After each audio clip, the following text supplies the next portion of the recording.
함께 읽은 느헤미야 1장 11절 말씀을 중심으로 하나님의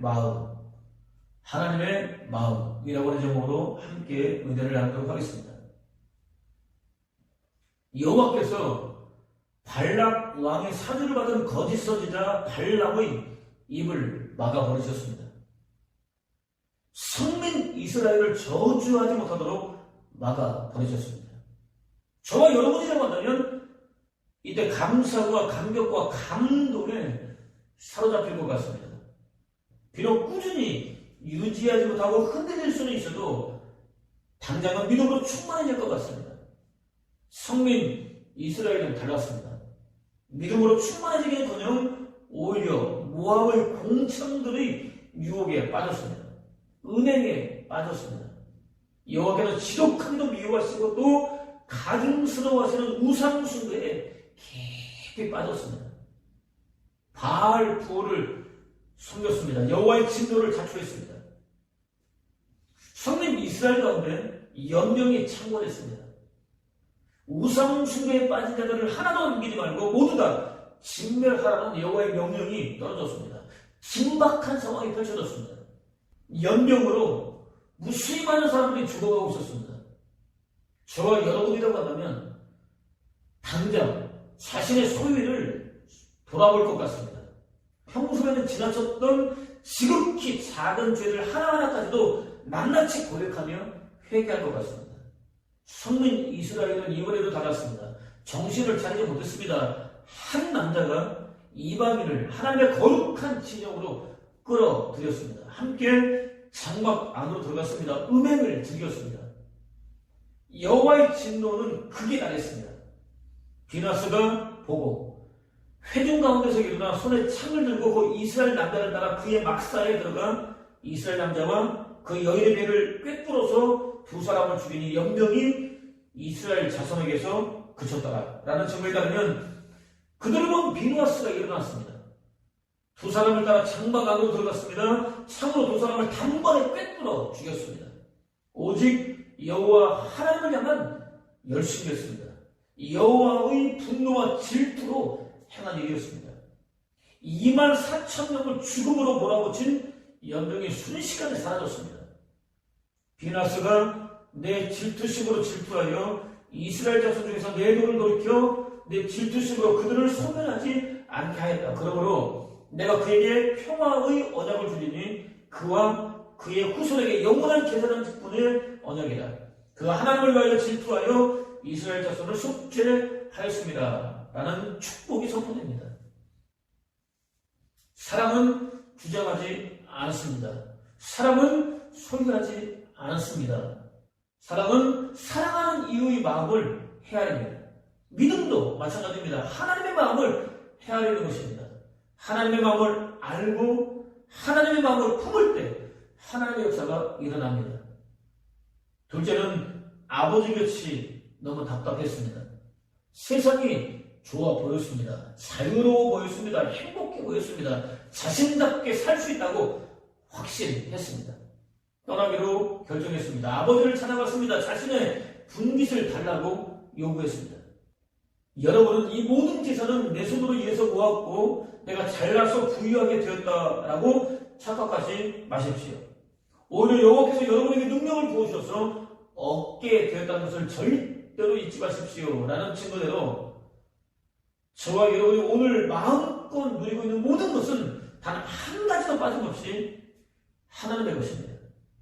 태양도, 비도, 바람도, 곡식도 다 하나님의 것입니다. 누구도 거부할 수 없는 당신의 절대 주권과 누구도 가늠할 수 없는 당신의 탁월한 섭리를 통해서 지으신 만물을 다스리시는 하나님의 권세 아래서는 언제 어디서나 평안하게 얼마든지 마음껏 누릴 수 있습니다. 하나님의 절대 권세를 부인하고 떠나는 순간 손들째 다 잃어버릴 수밖에 없습니다. 제 아무리 수고하고 애를 쓰며 몸부림을 친다고 할지라도 또 누구나 다 부러워할 만큼 많이 소유하게 된다 할지라도 절대로 만족할 수 없습니다. 채우고 또 채워도 여전히 부족하고 허무하고 불행한 삶을 살 수밖에 없습니다. 아담과 하와의 경우를 통해서 얼마든지 확인할 수 있습니다. 육신의 조상 아담의 피를 물려받은 둘째는 아버지의 소유를 자신의 것으로 착각했습니다. 멀쩡하게 살아있는 아버지를 죽은 자 취급했습니다. 돌에 맞아 죽어야 왔다나 배은망덕한 죄라는 사실을 누구보다 잘 알고 있었음에도 불구하고 전혀 아랑곳하지 않았습니다. 자신이 그야말로 간절하게 선호하고 있던 자유롭고 자기다운 삶을 살기 위해서는 어쩔 수 없는 일이라고 간주했습니다. 쉽지 않은 일이라고 예상했지만 의외로 쉽게 풀렸습니다. 아버지는 어떻게 그럴 수 있느냐며 화를 내지 않았습니다. 나무라지 않았습니다. 어떤 반대도 하지 않았습니다. 오히려 이미 예상하고 있었다는 듯 그의 요구대로 분깃을 나눠주었습니다. 그는 상황이 전혀 예상 밖으로 흘러가자 조금 당황했습니다. 이내 잘됐다고 판단했습니다. 주어진 분깃 전부를 언제든지 사용할 수 있는 현금으로 만들었습니다. 이 과정에서 자신의 생사 여탈권은 물론 자신의 전부를 주관할 수 있는 권리를 가진 주인인 동시에 왕인 아버지와는 이런 방법도 일어나지 않았습니다. 현금이 손에 쥐어지자마자 쥐도새도 모르게 아버지의 손이 전혀 미치지 않는다고 판단되는 먼 곳으로 떠났습니다. 자신을 가장 안전하게 지키고 보호해주는 또 언제든지 행복한 삶을 영위할 수 있었던 아버지라는 울타리를 스스로 걷어차 버렸습니다. 이번에도 아버지에게는 어떤 귀뜸도 해드리지 않았습니다. 하늘을 날 수 있는 것처럼 기뻤습니다. 자유를 마음껏 누렸습니다. 무엇보다 그는 허랑방탕했습니다. 이는 저축하지 않다, 무절제하다, 경솔하다, 비도덕적이다, 낭비력이 심하다 등의 뜻입니다. 품행이 불량하다, 구원받지 못하다 등의 뜻도 포함되어 있습니다. 세속적인 개념으로는 지나칠 정도로 과하게 술에 취하며 육체적인 쾌락을 추구하는 상태를 가리킵니다. 구속사적인 개념으로는 하나님을 버리고 완전히 떠나버린 상태를 가리킵니다. 영원한 구원과 생명과 하나님 나라보다는 허무하게 돌아갈 육신과 세상만 추구하고 따랐다는 의미로 해석할 수 있습니다. 둘째가 간단하게 그리움하고 사모하던 세상은 절대로 호락호락하지 않았습니다.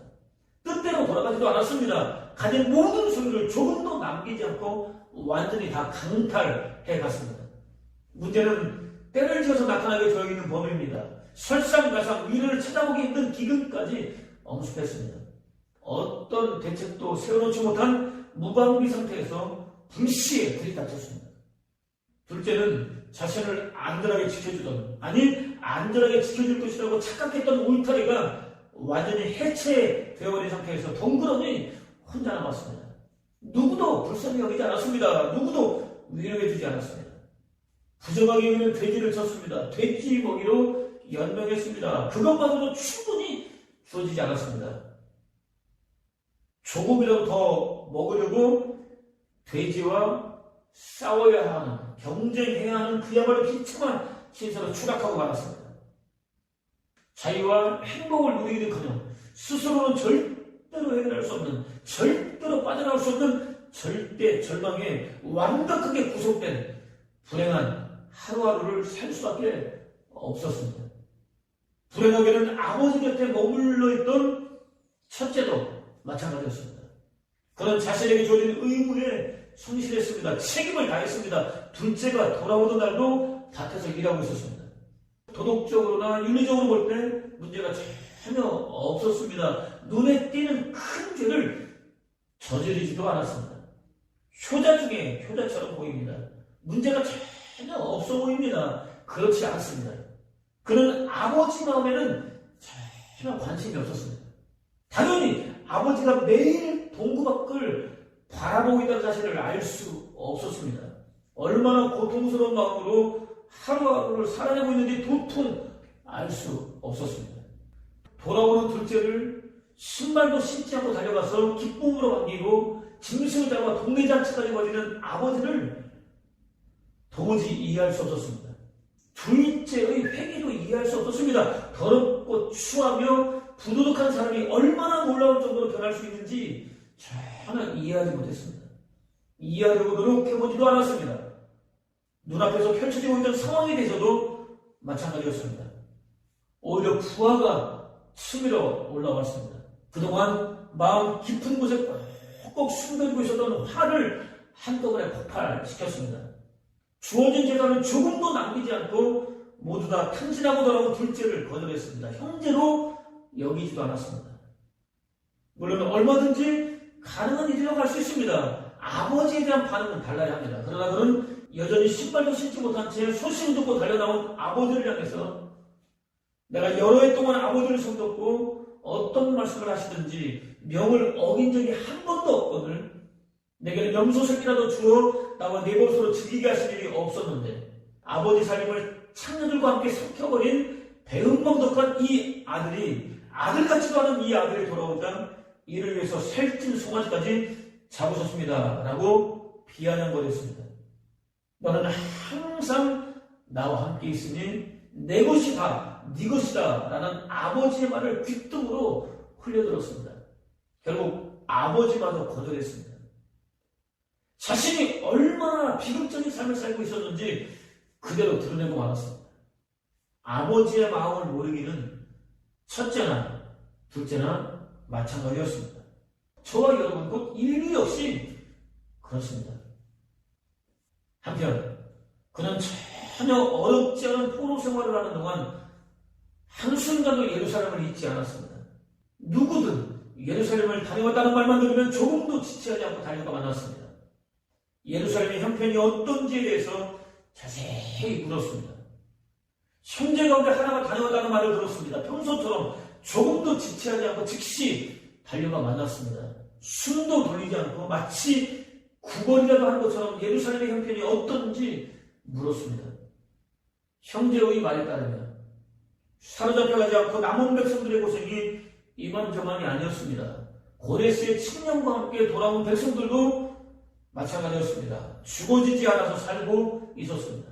이방인들의 노략거리가 되고 있었습니다. 그들에게 업신여김을 당하고 있었습니다. 포로 귀환과 함께 재건된 예루살렘 성벽은 허물어져 있었습니다. 성문들은 불탄 상태에서 방치되었습니다. 그는 나라와 민족이 당하고 있는 환란을 자기 일로 받아들였습니다. 자기의 털 속 주저앉았습니다. 통곡하며 슬퍼했습니다. 곡기를 끊었습니다. 부르짖어 기도하기 시작했습니다. 특히 그에게 있어서 여호와는 크고 두려운 분이었습니다. 당신을 사랑하고 계명을 지키는 백성들에게 허락해 주신 언약과 긍휼을 반드시 지키시는 분이었습니다. 모든 존재 위에 뛰어난 분이었습니다. 그렇습니다. 여호와 하나님은 세상 그 무엇도 맞서 싸울 수 없을 정도로 크고 두려운 분이십니다.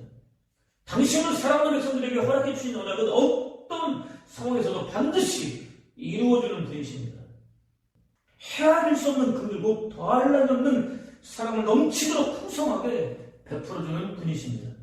내가 너를 보배롭고 존귀하게 여겨 너를 사랑하였다라는 증거대로 보배롭고 존귀하게 여기는 분이십니다. 모든 존재를 초월하여 역사하는 분이십니다. 곧 저와 여러분은 감히 상상조차도 할 수 없는 놀라운 역사를 베풀어 주는 분이십니다. 자신의 힘과 능력으로는 도무지 빠져나올 수 없을 것 같은 힘겨운 환난과 시험을 만났을 때 절대로 낙심하거나 포기하지 말아야 합니다. 절망하지 말아야 합니다. 여호와 하나님께 나아가야 합니다. 부르짖어 기도해야 합니다. 그는 또 우리 이스라엘 자손이 주님을 거역하는 죄를 지은 것을 자복합니다. 저와 저의 집안까지도 죄를 지었습니다. 우리가 주님께 매우 큰 잘못을 저질렀습니다. 주님의 종 모세를 시키시어 우리에게 내리신 계명과 율례와 규례를 우리가 지키지 않았습니다. 라고 회개했습니다. 자신은 물론 자신의 집안과 자신이 생명처럼 살아가며 소중하게 여기는 나라와 민족이 여호와께서 주신 계명과 율례와 규례를 지키지 않았다고 고백했습니다. 여호와 하나님께 돌이킬 수 없는 징계를 받아 마땅한 끔찍한 죄를 저질렀다고 솔직하게 고백했습니다. 그는 또 우리가 주님께로 돌아와서 주님의 계명을 지키고 실천하면 쫓겨난 우리가 하늘 끝에 가 있을지라도 주님께서 거기에서 우리를 한데 모아서 주님의 이름을 두려고 택한 곳으로 돌아가게 하겠다고 하신 그 말씀을 이제 기억하여 주십시오. 이들은 주님께서 크신 힘과 강한 팔로 건져내신 주님의 종이며 주님의 백성입니다. 라고 기도했습니다. 회개하고 죄로부터 돌아서면 언제든지 용서해 주겠다고 하셨던 언약을 기억해 주시기를 구했습니다. 크신 힘과 강한 팔로 바로의 압제로부터 건져주신 은혜를 부어주시기를 구했습니다. 무엇보다 그는 주여 구하오니 귀를 기울이사 종의 기도와 주의 이름을 경외하기를 기뻐하는 종들의 기도를 들으시고 오늘 종이 형통하여 이 사람들 앞에서 은혜를 입게 하옵소서라고 기도했습니다. 단순히 성민 이스라엘의 구원에 대한 간구로 해석합니다. 얼마든지 가능한 해석입니다. 다음과 같이 해석할 수도 있습니다. 그는 성민 이스라엘의 구원을 위해서 간절하게 구하는 도중 저에게 미처 몰랐던 놀라운 사실을 깨달았습니다. 성민 이스라엘의 회복에 대한 하나님의 마음입니다. 하나님의 간절함입니다. 자신이 그것보다 훨씬 더 컸습니다. 아니 비교 자체를 할 수 없을 정도로 컸습니다. 그래서 먼저는 하나님께서 그야말로 간절하게 원하고 계시는 바로 그것 곧 예루살렘의 구원과 회복을 이루어 주십시오. 당신의 원함을 이루시는 과정에서 비록 부족하기는 하지만 저를 무수히 많은 도구들 가운데 하나로 써주십시오라고 의역할 수 있습니다. 지난 6월 하나님의 왕이라는 영화가 개봉되었습니다. 아브라함이 무려 100살이나 되어서 얻은 하나뿐인 아들 이삭을 거룩한 희생제물로 바치라는 하나님의 이해하기 어려운 명령에 순종하는 3일 동안의 여정이 소개되어 있습니다. 그러나 하나님께서 지정해 주신 산으로 가는 중간중간 아들의 목숨 대신 자신의 목숨을 거둬달라고 부르짖습니다. 이전에 보여주시고 들려주셨던 무수히 많은 언약에 대한 믿음 때문에 순종하고 있지만 참첩의 고통 앞에서 감출 수 없는 감정들을 오롯이 드러냅니다. 결국 그의 자아가 그가 아들보다 먼저 죽습니다. 살아있지만 실제로는 죽은 자처럼 됩니다. 이때 아브라함의 마음은 허물과 저로 죽은 인류 구원을 위하여 예수 그리스도를 거룩한 희생제물로 내놓으신 여호와 하나님의 마음입니다. 갈갈이 찢어질 정도로 아픈 마음입니다. 통곡이 절로 나오는 아픔입니다. 무엇으로도 대신할 수 없는 아픔입니다. 어떤 방법으로도 위로를 받을 수 없는 아프고 또 아픈 마음입니다. 오늘 저 여러분 예수 그리스도께서 허물과 저로 죽은 인류 구원을 위한 거룩한 희생제물로 오시는 대림절 절기 두 번째 주일 예배를 드리고 있습니다.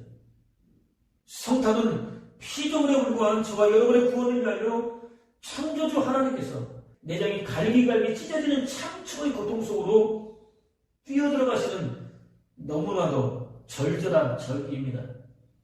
그렇다면 저와 여러분은 과연 하나님의 마음을 얼마나 헤아려드리고 있습니까?